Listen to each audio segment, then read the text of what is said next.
Hi, I'm Natalie Jill, fat loss expert turned high performance coach.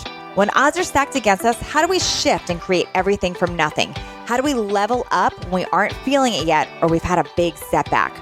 On this podcast, I'll be talking to some of the most inspiring and courageous men and women on this planet who, at their worst, learned how to achieve success greater than they ever dreamed possible.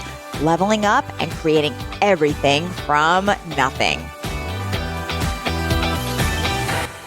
Today on Leveling Up, I'm so excited because I'm here with my friend Sterling, who we have a lot in common, people-wise, fitness, background, all the things. But the reason I was dying to interview him today is he's got like the ultimate story of leveling up. Like he is the extreme version of leveling up. He was literally homeless with nothing 4 years ago. And now not only is he a multiple seven-figure earner, he's coaching people that are 6 to 7 figure earners, and he's just killing the game. And I was like, what the heck? How do you go from homeless to that literally in 4 years? So Sterling, thank you so much for being here today. Yeah, it's my pleasure. I'm super pumped to be here, hanging out with you, and here at your beautiful home, too. Thank you. Yeah. Thank you. So I have so many questions. I'm like, how in the world? It seems like you were this overnight success. You came from nowhere, and you literally came from nowhere. So I want to know all the things. First of all, how did you end up homeless? Let's start with that. Well, a few years ago, I had actually, 6 years ago, I had planned to be a pastor. I was studying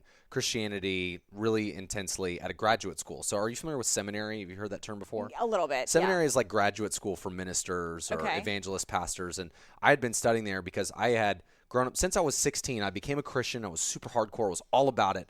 But when I went to seminary in Pasadena, actually, Fuller Theological Seminary, I started to realize after 9 months that it wasn't really for me. I didn't actually believe in Christianity anymore. So it brought about this really intense identity crisis, you might say. I would who say am so. I? Like you're in school to be a seminary, you're like, now I don't believe in this. Yeah, it's like this isn't real anymore to me. And so it brought about this terrible time of emotional anguish over the course of a year and a half. And during that time, I took a sales job to sell solar panels. It's just trying to get by, just trying to do something. I knew one other person that was selling and making decent money. And so I was like, let me just try and learn sales. It seems like a valuable skill. But the problem was I sucked. It was so bad. And when the only way you make money is if you sell something and then you suck at sales, you'll be hungry.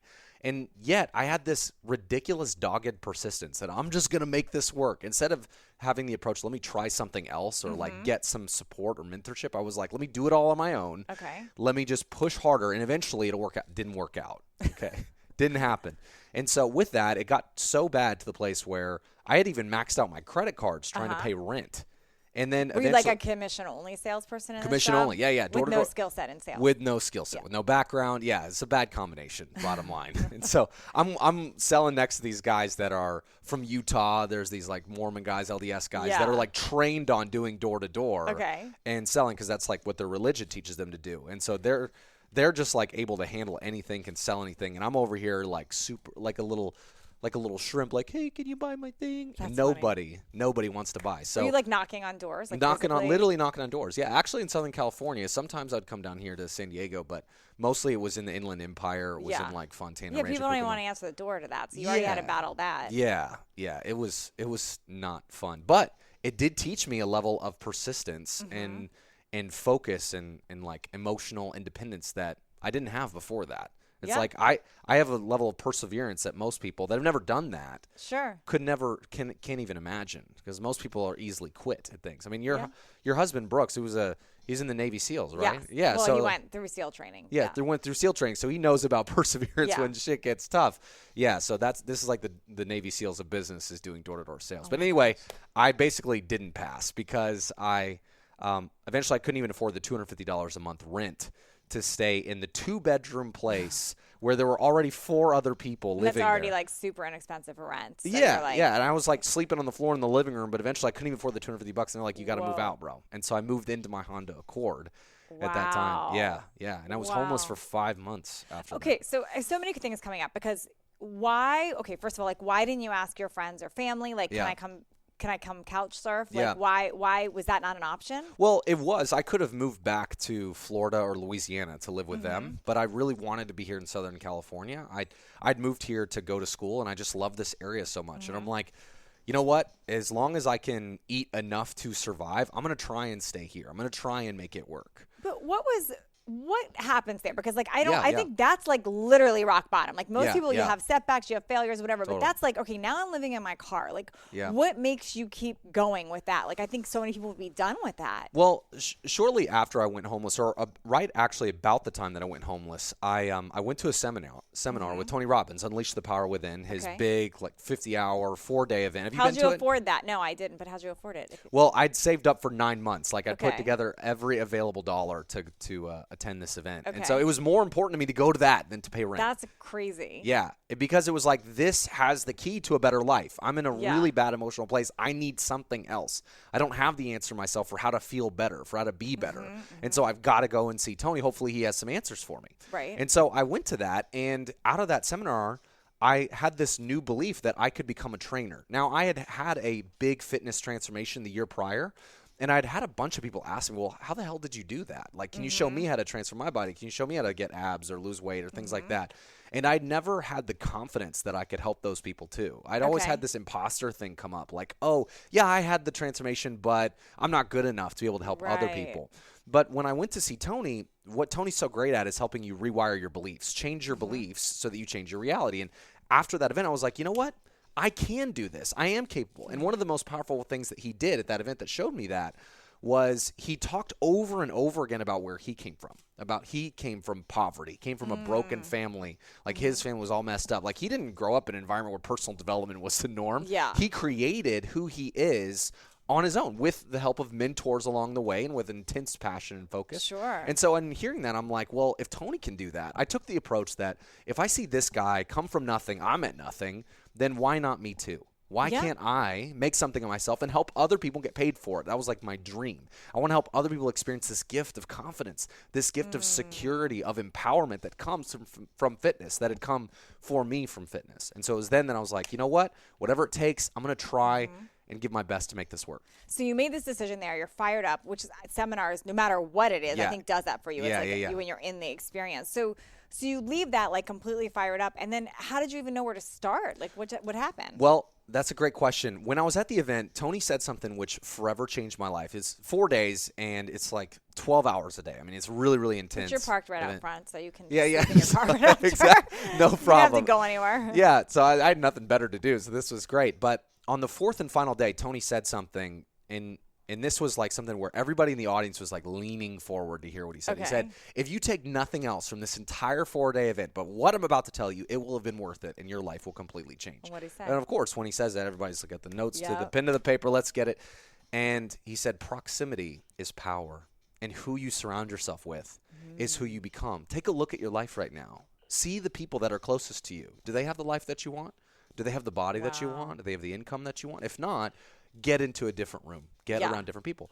And so it was at that moment that I realized, wait, why am I broke? Why am I struggling to feel fulfilled or to feel on purpose or like I'm growing? Yeah. Well, it's because the people in my life, none of them do that. None of them have a good income. They're all broke too. Yes. So, of course, I'm going to be the next person that's broke in that circle. And so my first thought was, who are the people in my life that are coaches, that are successful, that are driven, that are growth-oriented, and what do I got to do to spend time with them? Okay, so I have questions here because I'm with that train of thought. And I know you are now, and I feel like I'm constantly up-leveling, like in masterminds and like who my friends are, what I listen to, what I read, all those things. But for somebody listening right now that is in this, because I've been there, and I'm sure you were too, where you're like, I don't want to hang out with people that are better than me because I feel worse about myself. Did you have that conversation at all? Totally. I felt super insecure. I'm like, well, I'm not worthy of being around those people. What do I have to offer those people? Let me just stay with what's comfortable. But at that point, I was in so much pain from what I'd had been doing. I was like, this is not working. I will make myself uncomfortable if I have to. Yeah. And even if I don't feel like I'm worthy of being around these people, I'm just going to find things that I can do for them. I'm going to try and be of service in some way. I'm going to try and learn something that I can offer them. I'm going to try and make an introduction for them that will help them. I'm going to find a way to add value however I can so that I can feel like I'm welcome in that room. Okay. I'm welcome with those people. So what did you do? What was the next step? Well, I knew one person who was a successful coach, and he lived down in Encinitas. And I was busy, right? You called me and I was busy. I'm just kidding. Yeah, I sent you a DM and you didn't respond. I was like, hey, will you be my friend? Yeah. No. So you knew one person, and you said, and so what happened? Yeah, actually lived in Encinitas, so not far from here. And he was an online relationship coach. And so while he was after I left that event, I was like, hey, man, can I come hang out with you? Can I come drive down? He was like, yeah, of course. And so in Encinitas, this is like super big spiritual community, lots of coaches. Totally. I'm sure you know. Total hippieville. Hippieville. And a lot of those people love to hang out all the time. I mean, Yes. every single night there's something where people can gather and get together. Connection and love. It's all about little cuddle puddles all the time. And true. so there's always ways to connect with other people that are online business owners and growth-oriented people. And so pretty much every weekend I started driving down, and I'm like, what gatherings are going on, what stuff's happening, and I'll just make friends. It wasn't like hey, I need a business mentor, or let me just see what they're doing for business. Even it was like, literally, if I just get around them, eventually something good is going to happen. So I did that for like 3 months. Did people know you were living in your car? Were you I honest wasn't about it, openly talking about it. No, I would say, hey, can I stay with you tonight? Or can I stay? I would like ask to sleep on their couch or in an extra bedroom. But I didn't volunteer that. I interviewed Brad Lee a while ago. I don't know if you know him.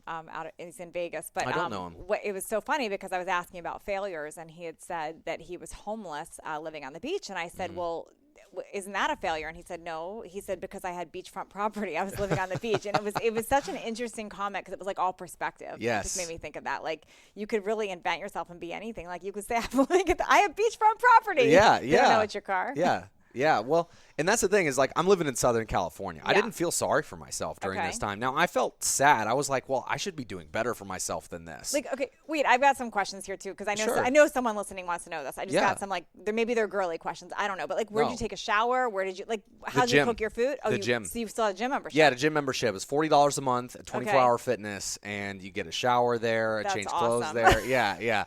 It's just like they have soap and shampoo. I don't even have to buy that. They got towels, everything. Yeah. Got it. That's great. So that's and where you food. It was like mostly, like if I could stay with a friend for a night, then I would like buy rice or I would buy chicken, and then I would just like make a few containers, and that would be enough for a couple days. I do that, and I have like a little cooler in the back of my car where I put ice in it and I can keep the food cold and stuff. Were you making any money during this time, and where was it coming from? Yeah. I made a little bit of money. So the first time that I signed my first online training client was in December of 2015. So it was about a month and a half after I left the conference from Tony. And I made about $1,000 a month for the next 3 months on my own. Okay. And how were you doing that? So this was me just throwing random shit at the wall in my online training business. I was just like making random posts on social media because I saw that other people did that. Okay. I made an ebook. I sold a couple copies of that. I made a webinar, invited people to that. So like you're literally like working from your car doing that. Exactly. Or coffee shops. I'm going to stop in coffee shops and connect to their free Wi-Fi and all that. So did you go get? Did you become a trainer? Like what was this? Just online training. Just online. I never wanted to do in-person training because I never wanted to.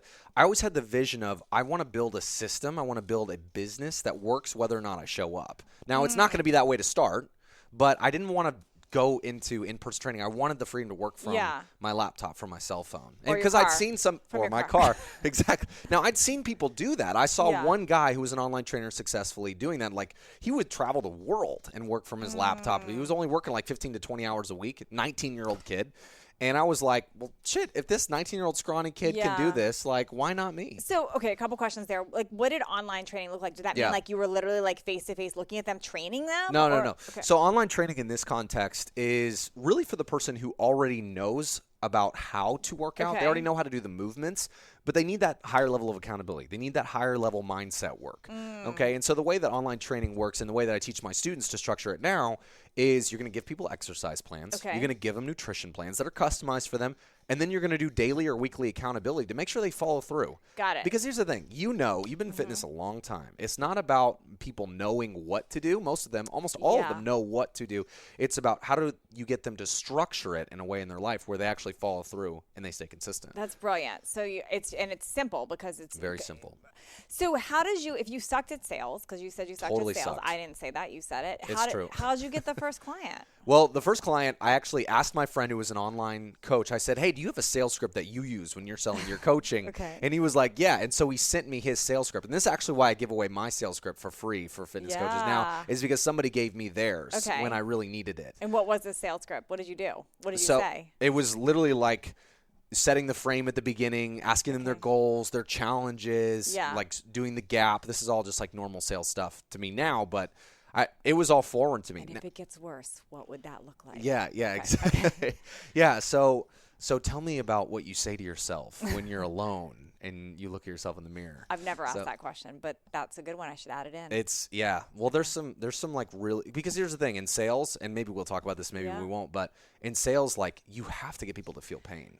They have to feel pain. So here's the thing, my theory on sales, because I think of myself as a good, solid salesperson, but I don't think of that as a negative. I believe that solid salespeople are very good at problem solving and helping people. That's what I believe. Yes. I think people that suck at sales are trying to be a salesperson. Right. And they're trying to like manipulate or change or like get a result. But I think people that thrive at sales, they're masters at understanding a problem and solving it. Yeah, and I found that the best salespeople I know are genuinely very loving people. Yes, they care. Really want to solve problems. They care. Exactly. They give a crap about people. And that's what I say. If you want to be somebody that makes a really big difference, especially if you want to be a coach or you want to be a trainer, somebody like that, if you want to make a big difference and therefore get paid very well for what you do, become excellent at sales. Yeah. Because if you don't, then you can't get people to transform their lives. Like sales is simply getting someone to commit to what they already need or know they need to do. So good. So that's why I believe when you said you sucked at sales before and not, it's because you were just selling to make money. Right. It wasn't actually solving a problem. But now that you know your vision and you could actually help people and you were stepping into your power, that's why it worked. Yeah, it's because I saw that this is actually making a difference that I care about that feels personal to me. Yeah. When it was solar, it felt very impersonal. It was a product, and you were just doing it to make money. I was just doing it to survive, and that wasn't customer focused. That wasn't about the people I was serving. So when I found something and like, yeah, this is going to change somebody's life, it was like I was on fucking fire. I was driven. Even if I sucked at sales from a strategic perspective, I was enthusiastic as hell. That made sense. And I cared about the people, so I was going to get better one way or another. And people see that conviction and that energy, and I think they want to follow that. Yep. So how were you scared asking for that first price? I mean, you're literally going from homeless, nothing, like even that first price, you said $1,000. That was probably scary for you, I imagine. It was super scary. How did you get past that? Well, here's the thing. The good thing for me is that I had met this other online trainer who I'd mentioned to you who was selling their programs for 8 weeks, $1,000 each time. And because I saw that he did it, I was like, well, if he can do it, I can do it. Okay. I didn't think of it like, am I as good as him? Yeah. Or like, am I worth that yet? I didn't think of it in those terms. And I think if I try and like put my own personal value or my own personal expertise in terms of a financial number, then I start to have blocks. There's reasons why I can believe it and reasons why I can't. So I didn't even put it in that context. I was like, well, he's doing that. That makes sense to me. I'll just do it too and see where it goes. And I always thought this, like if they don't get the result that they're paying for, then I will coach them for free until they do. Wow. Like that's commitment. That was like, no matter what, I'm going to get this person what they need. And plus, I didn't have the experience as a trainer yet. So that was kind of my approach is like, if I don't get them the result right away, then I'll get the support. I'll bring in other trainers to help me. And eventually I'm going to get there. That's amazing. Yeah. I love that. Yeah. So that takes off. And how quickly? Well, it didn't take off. Okay. But it barely got off the ground. Oh, okay. Those first 3 months, I was working around the clock, 12 to 14 hours a day. But I was just kind of guessing as to what to do. And that is the most expensive activity in business, by the way. I'm sure you know this. Yeah. Guessing. If you're following a proven plan, you'll make so much more, so much easier, so much more fun. But following if you're the right plan, though, the right plan. I think you can, especially in this world of marketing, people follow the wrong plans. Right. Well, not just marketing, in fitness too. People follow all sorts of plans. They just kind of like guess or throw shit at the wall. And for me, that looked like, let me just do a webinar. I see other people doing webinars. Let me build a website. I see other people have websites. Let me do an ebook. But none of it worked. None of it got me any traction. And plus, I had the shiny object syndrome. Oh, let me just try a little bit of everything, and hopefully one of them. I have no idea what that's like. Yeah. I'm just kidding. Any new business owner probably can relate to that. Well, any ADD, especially those visionary, that was me. So I get it. Just do it all. Yeah. But that started to shift for me a couple months in when I was actually in Encinitas again in February. And I was talking to this like 5'5" life coach, online life coach. She was very successful. And I was sharing my whole sob story. I'm like, I'm working so hard. Nothing is working though. Like I was basically trying to get her to feel sorry for me because I felt sorry for me at that time. And she just didn't buy any of my bullshit. Like any good coach, they just don't buy your bullshit. And she looked at me and she said, well, who's mentoring you? Yeah. And I said, well, nobody. I don't have enough money for a mentor. And she looked at me again, straight face, and she said, that is the exact problem that would be solved if you got a mentor. Yes. In that moment, she helped me see that my problem wasn't that I didn't have resources. It was that I didn't know how to make money when I needed it. Yeah. And so at that moment, I was like, I got to do whatever the F it takes to get these skills.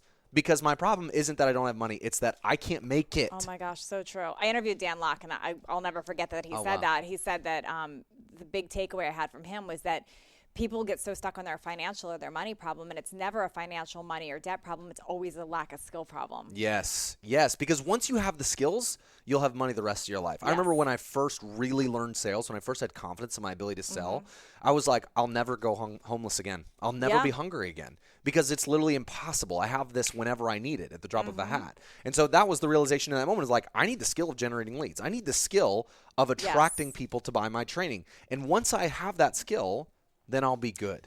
Okay, so help me through this, because I've spoken into this, but I want to hear from your perspective. Sure.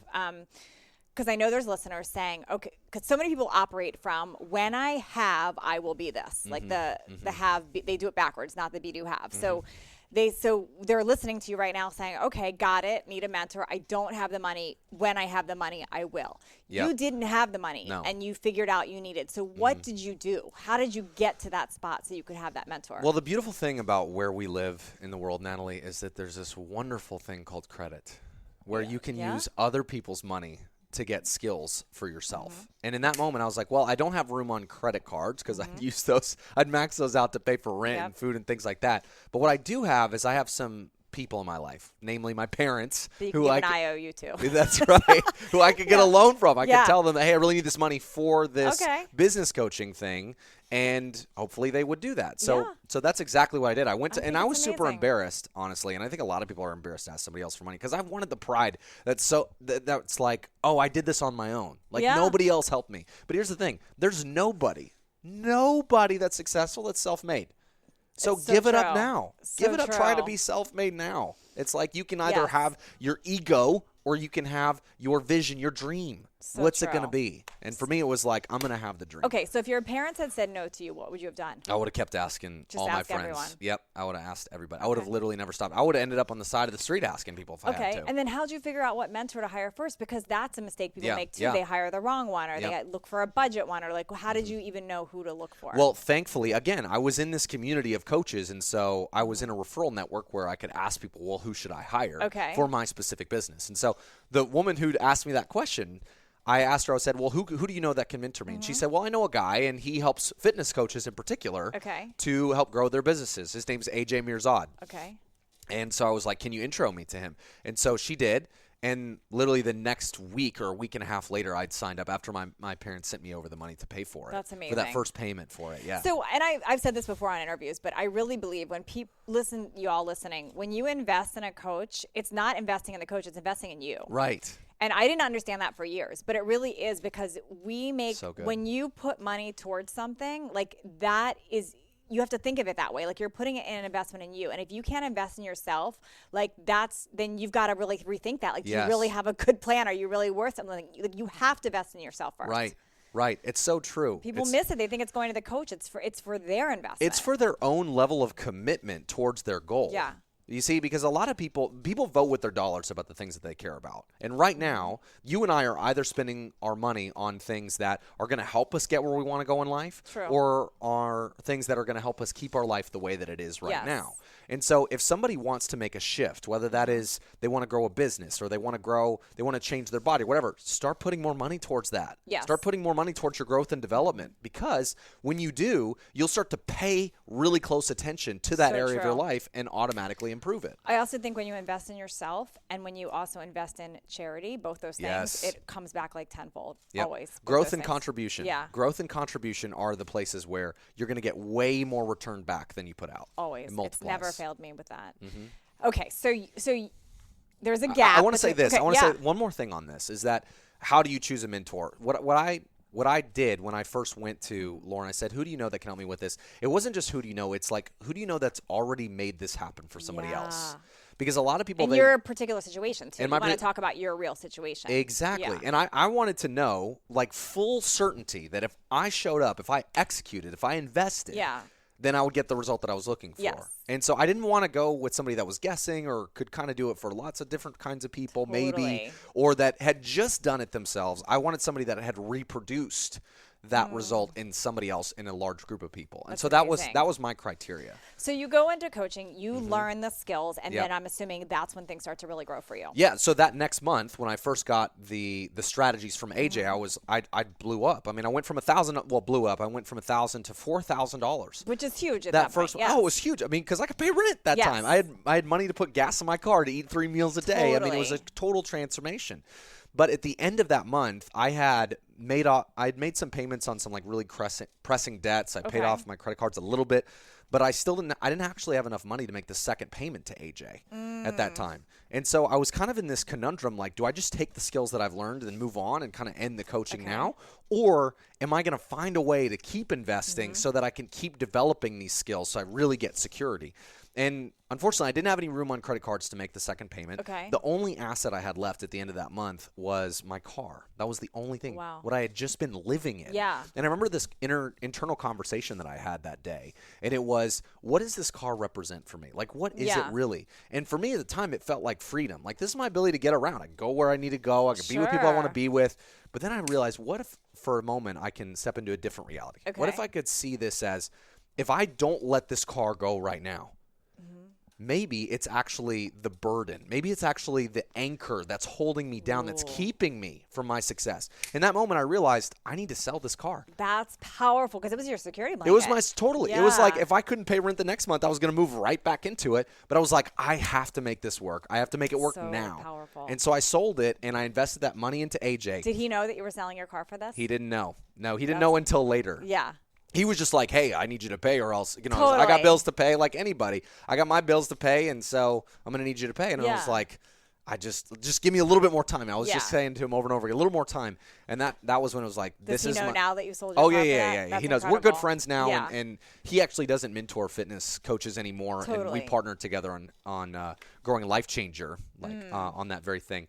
But because he sends his people to me now that are fitness coaches. Yeah. But anyway, what was your question again? Well, I was just curious if he knew that you were selling. Oh, your yeah. car for that. Yeah. He knows now for sure. I mean, I told him later. I just didn't tell him right away. I told him like the next one was like, hey, by the way, just so you know, to pay for the second payment, I did sell my car. And that led to a massive breakthrough for me. I mean, that next month, I not only invested in him, but I took even a little bit more money left over after investing into him, and I invested in another mentor too. I just like put all of it towards my growth and development. That next month, I made $12,000. That's amazing. In my online training as a You know result. what's funny? I just had this conversation with my husband. We differed on this. I said I don't want clients that's taking like their last dollar to pay for me. I said I just don't. I have this rule, like they need to make a certain amount because I don't feel good about that. And he said I don't agree with that. I don't think that's standing for someone. And we had a whole conversation around this. And he said he would let them put their last dollar because they're hungrier, they're more determined, and it's more of a lifeline. And like it really makes sense what you're saying. Yep. I think I'm starting to get that because. Yeah, I think that person is the one that's really determined to make it work, you know? Well, again, it totally depends on your offer. It depends on the context of what you're offering. But for me, I mean, almost none of the clients that I bring, I've mentored over 1,000 other personal trainers or health coaches now to grow full-time online training businesses through my process. In just the last year, 100 of them have become six-figure earners in just the last 12 months. And so what I found, though, is almost none of these trainers, when they first come to me, have the money to invest in my program. No one ever has extra money for that. Exactly. Like, ever. Well, especially fit pros and health pros, because while they got into their industry because they really care about helping people, they want to transform people's lives, they're mostly all not marketing savvy. They're not business savvy. So like the average personal trainer makes $24,000 a year. Yeah. Like in their households, they're barely making ends meet on that kind of money. And so nobody has the money to invest in me. They almost all have to do it on credit, loans. But here's the thing. They're super freaking motivated. And you get it now because you were there. Like exactly. they can't even make you feel bad for them. Oh, hell like, no. I don't feel bad for them. I'm like, well, let this fuel you. Yes. Let this energize you towards your actual vision. It's amazing. It's so cool. Okay, so I could ask you like 20 million questions, but I'm gonna reel it in. Okay. How did you go now? So you're helping people now do something very different. So how did that evolve? Yeah. So how did I switch to becoming a mentor? Yeah, to like trainers? you were training people online, you were helping them, and now you're like teaching people how to do that. So how did that come about? Well, it was totally by accident, to be honest with you, because I did that online training thing for I mean, my first 7 months out of being homeless, I made $100,000 in my online training business, and which is incredible anyway, because most trainers don't make that. They'll never make that in a year, and it's really sad because again, these are super disciplined, super hardworking, super caring people, but they just don't have the skills to make more and to help more people. And so around that time, people started asking me, trainers that knew me, fitness coaches, health coaches, they were like, hey, can you show me what you're doing? Because clearly I knew you a few months ago. I know where you came from. Like, you were not making this bank a few months ago, and I'm struggling. Can you help me? And at first I was like, well, hell no. I'm not sharing this with you. These are my secrets. If I share them with you, they're not going to work as well. But that started me down. Because it's not like there's billions of people living on this planet. Yeah, it's not like there's like hundreds of millions of people that are overweight and struggling. That. I'm not going to like someone's post on Instagram because it might take something from me. Like, it's like how people think. Yeah, and it's craziness. And it's scarcity mindset, basically. And so but then I started to go down this rabbit hole and mentally, and I was like, what is my actual mission? Like, why did I actually become a trainer? And it's because I wanted people to experience the gift of confidence, of security that came from transforming my body. And even more powerful than that was once I learned how to use training to create an income for myself. I mean, I was at the bottom of the bottom. I know what it's like to not be able to even eat today because I can't afford it. And I know what it's like to be on the other side. In fact, there's a specific moment early on in my training business. It was actually New Year's of 2016. I was like literally 3 weeks into starting my online training business. And I remember I was having a really, really tough day. It was New Year's Eve, and I was driving to church. And I was already left Christianity by this time, but I was driving to church because I knew that if I went there and I told somebody that I was homeless that night and I needed somewhere to stay, that somebody would have pity on me and they'd bring me in. And so I was driving to church, and it was raining outside, which is rare in LA, but it was. And I remember feeling like so incredibly sad. In fact, I was crying. And I'm not like much of a crier, or at least I wasn't much of a crier then. I'm much more of a crier now, much more emotional and feeling in my body. But I was crying, and it was just like, I know that I can be better than this. Yeah. It was like a shame kind of cry. Like, I feel like I should be doing so much better, so much more for myself and for others. And I remember just in that moment, I was like gripping the steering wheel, just like turning it and just feeling so sad. But then an epiphany dropped in, a moment where I realized that not only, I was like, I had my chest puffed out, and I looked up and I realized for a second, like, this is not my end. This is my beginning. And I am going to get out of this place of brokenness, this place of destitution, of this prison, and I'm going to get into freedom. And then I slammed my hand on the steering wheel and I said, and one day I'm going to help others get free too. That's amazing. Because in that moment I realized that I craved a sense of real security, and I had no idea how I was going to get it, but I wanted to not only lift myself out and do it in such a powerful way, but I also wanted to be an inspiration for other people to get free too. So now you finally had a purpose. You had like a true purpose behind that. Yeah, there was like a real vision for one day I'm going to do this. I'm not just going to do it for myself, but eventually, I don't know when, but eventually I'm going to help other people get free too. Okay, now I want to ask a minute about the religion thing, just because this is so many times I interview somebody, and in their rock bottom they found religion. You left religion. Can you talk a little bit about that? Well, yeah, I mean, I found religion at a different rock bottom moment in my life when I was 15, when I was moving into being 16. And during that time, religion served a really important need for me. I was a person that really struggled to have friendships, that struggled to connect with people. I was always an outcast in any social situation. At school, I just had trouble making friends. But when I started attending church, where my friend invited me to go, I found a group of people that really accepted me for who I was, and they spoke of a God that loved me, and they loved me too. And the youth minister that I was under his leadership, like, he really cared about me. He was a father figure that I never had, to be honest, because like I grew up in a broken home. My parents were divorced when I was 2. Both of my dad and my stepdad were kind of emotionally withdrawn, not really there. They're physically, but not really there. Yeah. And so I was kind of craving this emotional connection from a male figure, and he was that for me. And he spoke of a God that was the same way. And so when I joined Christianity, I felt that sense of connection and belonging that I'd been missing my whole life. And then when I was 24 and I decided to leave the faith, the only reason why I thought to leave faith is because I started to experience connection and love from a different social situation. So it was through the personal development community. I started meeting people at events. I started meeting people in communities where these people they also care about me, and they Yeah. don't subscribe to the same set of beliefs. And because of that, I was like, well, wait a second. Why do I actually believe this? Do I believe it because I want it to be true for my desire for love and belonging, or do I believe it because I actually logically think it's true? And the realization I came to is I've believed this because I had an emotional need to. Interesting. And I don't want to live that way Yeah. anymore. I want to get that need met in a different way. I understand. Okay. Yeah. Interesting. It was just a different twist on it. Normally Yeah. it's like the other way.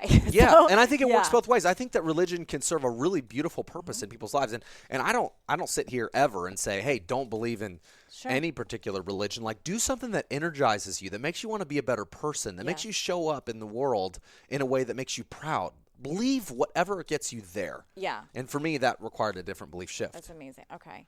So today, you coach specifically people in the fit space, like something in that industry that want to now monetize that. Exactly. Like in a whole other level. That's what you do. So trainers that want to grow an online training business, or health coaches that want to grow an online health coaching business, I help them know how to structure their business so they know exactly what to put in it when they offer it, because that's the starting place for most people. They don't know how to structure an online offering. In fact, you even asked me, you're like, well, how does it work exactly? Most people don't know how online training or health coaching can work in a way that really benefits the client at a high level, and at the same time doesn't require the coach to spend hours and hours and hours like trading time for money with them. So structure it, sell it, because I think it's super important that when people switch to doing online training, they need to sell high ticket at first. Totally. Not starting with low ticket, not starting with ebooks. Unless you are walking into this, you have 500,000 followers or a million followers. I mean, you have 500,000 followers, a ton of followers, or a million followers. It's like, it's very difficult to get a full-time or six-figure income. I would disagree with that, because I started with like no followers and did it the other way. Tell me your opinion. Well, I started the other way. I started through ebooks and low price point, and then moved up. So, but I think everyone's different. But I think what you said that's super accurate is you learn the high dollar, the high special client person first. Like, then you're really unstoppable. Yeah. You could do so much else. Well, I think that is the fastest route to, say, a full-time income if you want to transition out of a job, and then you can add in low ticket on the back end. Plus, to really fuel low ticket, unless you have a big following, you need paid traffic to do that. Okay, because you need a lot of buyers. At this point in time, you do. At this point. Yes, 10 years ago, no. But probably yes, not. Now. Yeah, for sure. Yeah, it's harder to grow a following from scratch today than a decade ago. I agree. Because there's just way more people on the platforms. So that's why I say start with high ticket and take the extra profit that you get from that, and then you can sell low ticket on the front end to, again, fuel back up. Okay, so no question. Anyone listening that's like in fitness and wants to figure out how to create six figures, Sterling's your guy, clearly. But I'm going to challenge you that I think you're bigger than that. I think you've limited yourself to this small niche of fitness people, and I think you've got a lot more in you. I see you doing even bigger. Thank you. That's what I see. So I asked him right before we started interviewing. I'm like, "That's all you coached? Just that?" I see. Well, here's the thing. What I wanted to do when I became a mentor for trainers and health coaches is I knew that in order for me to do what I really want to do for these people, in order for me to really create a process, a program that can get them to seven figures and be the best in my industry, I have to become relentlessly, militantly, obsessively committed towards building the best product for them. And the advantage that I have compared to somebody else that might serve lots of different kinds of coaches is I can build the product so custom and so specific for fitness and health people that it can make success pretty much automatic. Yeah, but I think you could take probably, and I haven't even seen your process, but I'm guessing your process would probably work with anyone's hobby or interest. It can, but it works really, really good for fitness and health people. No question. If you guys are fitness and health and you want to figure out how to make six figures, Sterling is your dude. That sounds like it. Well, in like 3 years or something like that, there's going to come a day where I either take on other partners who will license out my process for other different kinds of markets. But right now, it's like the fitness and health industry is not only huge, but it's growing rapidly still. Yeah. And so it's growing hugely month over month, year over year. Yeah. So you stay. Don't let me sway you away. No, I love it. I love my people so much, and that's the thing of like fitness and health people. It's like I feel so connected to them. It's like I care for them so deeply. It's like I crave to make them successful because I was that person. Yeah. I mean, it's really personal for me too. I got it. So Sterling, I do have a final question that I ask everybody. If somebody's listening right now and they're in their own personal rock bottom, maybe they're living in the car or they've just lost their business, or it could be relationship or health scare, whatever their own personal rock bottom is. If you were to give them advice on what they can do to start changing and turning things around and leveling up and creating everything from nothing, what would you tell them? Well, most important thing that I did was to find the person who has what you want and make them your mentor. But don't just ask them to go have coffee with them. No, hell no. Pay them like whatever thing you can do to get proximity to them, do that. Because by changing your environment, by changing your connections, you will automatically change your life more than anything else. We are social creatures, humans are. And we become like the people that we're closest to. So hire, whatever money you have or don't have, like get around the person that has the result you like. Whether that's a relationship, that's a health thing, that's a business thing, do that because that'll provide the fastest route out. I love that. And I want to add to that because I think people hear that and then all of a sudden you, me, other people get messages, can you meet for coffee? And I want to, and then when we say no, they say, well, see, I tried, and they go to victim mode. And I want to say that that's not investing in yourself and it doesn't make someone want to help you. The way that someone wants to help you is either you're investing there or you're doing something of service for them first and now they know you and want to help. And I think it's super important to point that out because I know you get countless messages, I do too. Can I pick your brain over? Like that sounds like that hurts. Like I don't have time to have coffee with my husband and I don't want anyone picking my brain. So like, it's just a funny question. Yeah. No, and I don't really respond to those messages when people send those to me because again, that's a me first mentality and you're never going to get ahead in life by just thinking about yourself first. You're going to think about like, what can I do for this person to serve their mission? What can I do to like earn the right to be around them? And when I do that, then obviously they'll want to give back and help me too. So true. Yeah. Oh, well, this has been awesome, Sterling. We'll have to have a part 2 when you do your next business, which is not just fitness. I love it. I can't wait to see you expand. I cannot believe you went from homeless to multiple 7 figures in 4 years. That's incredible. Well, I did it in 2 years, actually. 2 years. Incredible. Yeah. So where can people follow you? Well, Life Changer Podcast. I mean, we're on a podcast right now. Life Changers, all one word. Come hang out with me. And if you're a fit pro or a health coach and you want support, you just want to like, hey, help me figure out a strategy to grow my business, then go to sterlinggriffin.com/GAINZ. sterlinggriffin.com/GAINZ and just let me know more about what you want help with. And they would like your podcast even if they're not a fit pro, correct? Yeah, that's true. Okay. Yeah. Awesome. Yeah. So follow Sterling there. All right. Thanks, Sterling. Thank you, Natalie. Thanks for leveling up with us today. Please share this episode if you found it helpful so others can join in. And don't forget to hit that subscribe so you don't miss out on future shows. And if you would leave me a 5-star review, I appreciate those so much. I read all of them, and it's how I know that I'm giving you information that you find valuable.